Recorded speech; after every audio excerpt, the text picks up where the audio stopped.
Welcome to Monday, everybody. Got some updates for the LM Studio 4.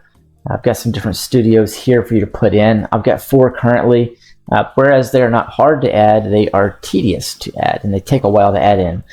So I'm going to add some more in the next couple of days, but here are 4 that should get you started very nicely. If you have the add-on already, go and re-download it on the Blender Market, and you'll get the new version. It'll say 4.5. So I've got an umbrella studio where the subject is off of the background so the light does not influence. You've got a bounce card, you've got umbrella lighting, some extra lights, and when you pop the camera in here, just make it the active camera, and then you can go into the lighting scenario and see what you want to do.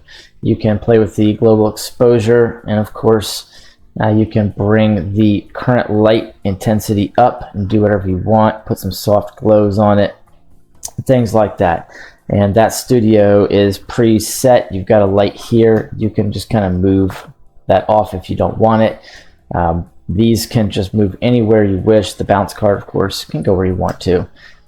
And so now I've got another one. This is just a basic in-bay setup where you could throw in some extra lights potentially, or you could display products, fun stuff. Then the next one I've got here, kind of like this one, it's just a little infinite background setup, and as usual, you can grab the camera, make it active, and bring the camera wherever you want. And you'll have some different lighting in here. You've got a bounce card here as well with just an area light. And then I've got this little pinch light over here, kind of on the floor. And it's going to give some extra, some extra oomph to our subject here. So we can have some nice blue light emanating. This would work nicely with glass or something like that. And let's get rid of that.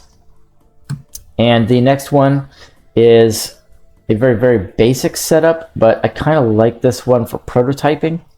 And you can kind of grab these different lights, and I'll make this the active camera. You can grab those different lights according to the empty here and kind of change how things look and still stay in the camera view, which I think is pretty cool.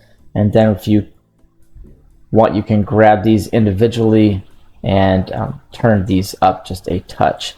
And it is important sometimes to bring the intensity up so you have more bounces, so there's more calculation going on. But all in all, you know, for the most part, you can literally just bring your global exposure up and down. But don't forget, those extra rays are going to mean something at the end of the day and at the end of your render. As usual, you can grab something like these light cards here, and you can add in the position, and maybe just want just a little bit closer. I'll add that position, and then of course you can switch between those two and get some different lighting results. Nice and fun. So if you want to soften it up, brighten it up, whatever. And then for fun, we've got the GeoFloor here. This one's pretty cool. You can actually set up some light landscape photography, if you will. Kind of bring this up just a little bit and add a little bit of decay and randomness.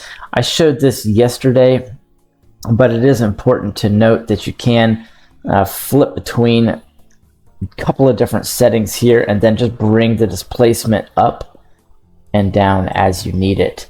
And so that's geometry nodes based, and you'll have some different options down here. You can change the object that is distributed here. You can change how it lays out if you want. It is laid out pretty sensible, but if you want to change it, you can. And then of course, the randomness here to this, you'll have a seed value, and you kind of shift how that ends up looking, and a couple of other options. Go pick this up on the Blender Market.